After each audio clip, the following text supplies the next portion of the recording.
Futura Science vous invite à découvrir toute l'actualité scientifique au cœur de la science.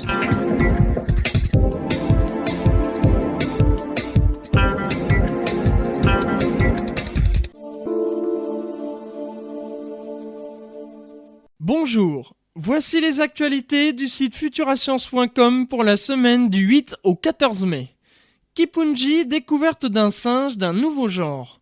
On n'avait pas vu cela depuis 83 ans. On apprend dans l'édition courante de la revue Science qu'un singe découvert l'année dernière dans les forêts de Tanzanie est si unique que, après l'avoir élevé au rang de nouvelle espèce, on lui a conféré son propre genre. Le kipunji présente un dense pelage gris-brun dont l'épaisseur est bien adaptée aux hautes altitudes où il vit, plus de 2000 mètres, et une poitrine et une queue couleur crème. Il arbore au-dessus de sa tête une impressionnante couronne. Le kipunji mesure moins d'1 mètre, est omnivore et se nourrit à la fois de feuilles, de fleurs, de lichens, de mousses, d'écorces et d'invertébrés. Les principaux prédateurs de ces singes vivant en groupe d'une trentaine de membres sont les aigles, vraisemblablement les léopards et les hommes. Tout juste découvert, le kipunji pourrait d'ores et déjà voir son nom figurer sur la liste des animaux menacés. En effet, il ne reste à l'heure actuelle plus que 500 spécimens de kipunji en liberté. Pour en savoir plus, rendez-vous dans les actualités scientifiques catégorie Vie.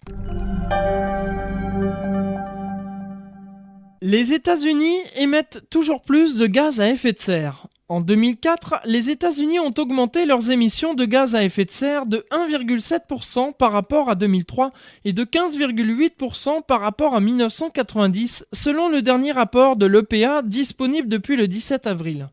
L'augmentation des émissions de CO2 due à la production d'énergie à partir de combustibles fossiles, 80% des émissions de gaz à effet de serre, est le principal responsable.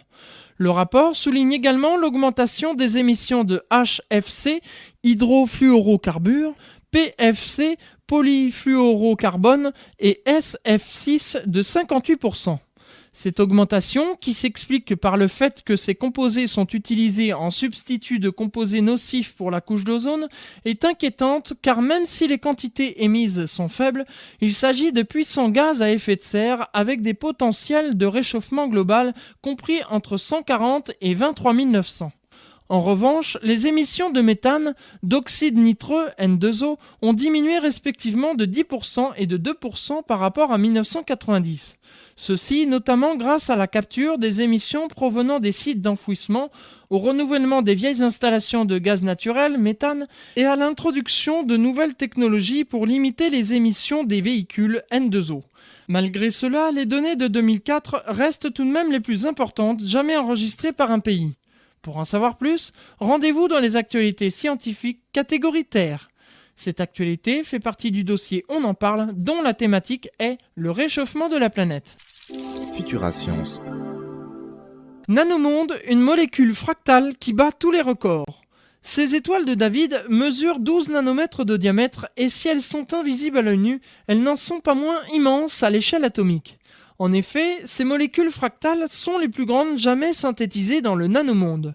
C'est une équipe de l'université d'Akron dans l'Ohio et de l'université de Clemson qui est parvenue à créer ces molécules très particulières en laboratoire. Elles contiennent des ions de fer et de ruthénium, présentent une structure hexagonale, comptent 6 anneaux qui peuvent eux-mêmes se décomposer en 6 plus petits anneaux.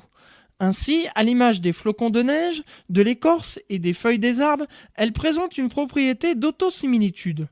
Leur motif est invariant par changement d'échelle. En cela, elles sont considérées par les chercheurs comme des nanomolécules fractales. Et comme elles mesurent 12 nanomètres de diamètre, elles sont même les plus grandes molécules fractales jamais synthétisées dans le nanomonde. Comme on peut le découvrir dans l'édition en ligne du journal Science, ces applications sont nombreuses, tant dans le domaine des cellules photoélectriques que ceux du stockage de l'énergie et des batteries moléculaires. Après les nanovoitures à moteur, les nanoguitares et le sourire du nanomonde, place aux nanoétoiles de David et aux nanofractales. Pour en savoir plus, rendez-vous dans les actualités scientifiques, catégorie matière. Vénus Express, panne du miroir d'un instrument scientifique. Alors que la mise en orbite de Vénus Express autour de l'étoile du Berger a été couronnée de succès et que la sonde a bien rejoint son orbite de travail, les ingénieurs participant au programme doivent faire face à une première défaillance. Le miroir d'un instrument scientifique refuse de pivoter. Le 11 avril 2006, au terme d'un voyage de 153 jours et de 400 millions de kilomètres, la sonde de l'ESA s'est insérée en orbite autour de Vénus. Moins d'un mois plus tard, après 16 passages consécutifs dans l'atmosphère, elle a finalement rejoint son orbite de travail le 7 mai dernier. Hélas, selon le New Scientist, l'un de ces 7 instruments scientifiques connaît déjà des déboires. Le miroir, qui se trouve en façade du spectromètre, refuse de pivoter. S'il fonctionnait correctement au moment du lancement en novembre 2005, les ingénieurs ont rapidement remarqué qu'il refusait de se mouvoir. Le 27 avril, il a daigné tourner de 30 degrés, mais depuis, plus rien. Vittorio Formisano, qui a managé le développement du PFC, forme le vœu qu'il rejoigne avant la fin de la semaine l'angle de 90 degrés nécessaire à son utilisation. Cet instrument a été conçu pour analyser la composition de l'atmosphère de Vénus, ainsi que sa température et celle de la surface. S'il est opérationnel, il devrait également partir à la recherche de volcans sur l'étoile du Berger.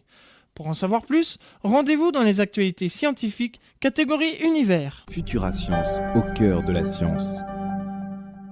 Laval Virtual 2006, quand les images bondissent hors de l'écran. Après 5 jours de plongée dans le monde virtuel, le salon Laval Virtual 2006 a fermé ses portes le 30 avril dernier.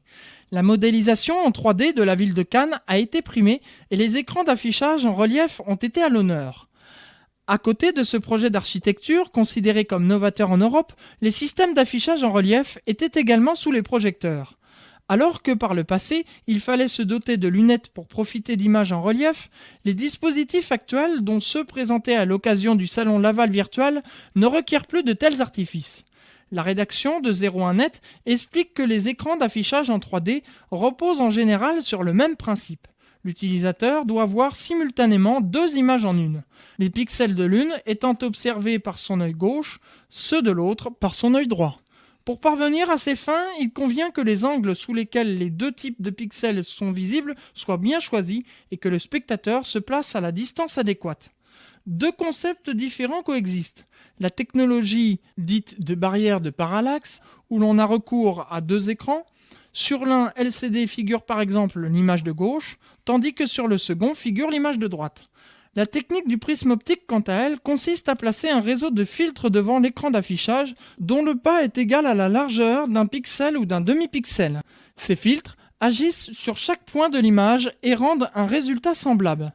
L'image bondit hors de votre moniteur. Pour en savoir plus, rendez-vous dans les actualités scientifiques catégorie high-tech.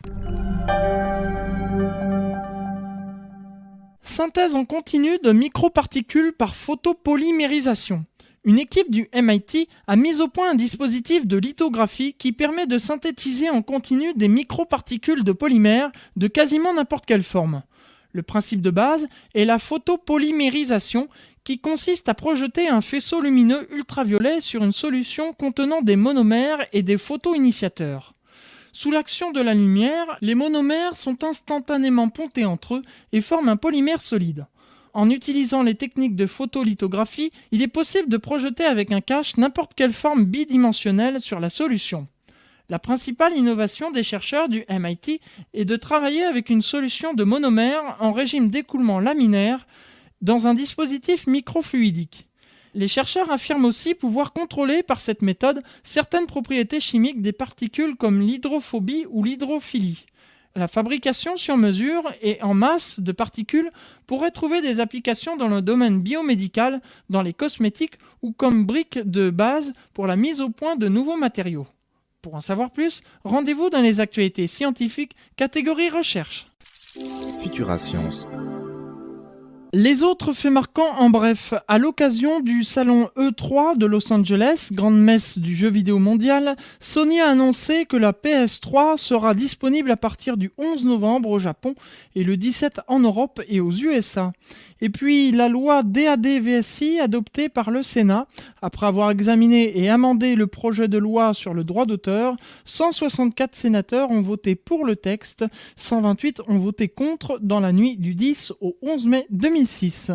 Pour en savoir plus, rendez-vous dans les actualités scientifiques du site futurascience.com. Enfin, pour terminer, n'oubliez pas notre rubrique Agenda où vous y retrouverez toutes les manifestations scientifiques ainsi que notre blog qui reprend toute l'actualité du site.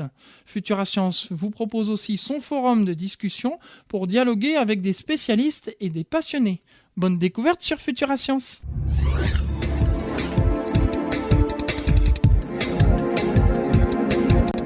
C'était le podcast de Futurascience. Prolongez la découverte sur le www.futurascience.com. Futurascience, au cœur de la science.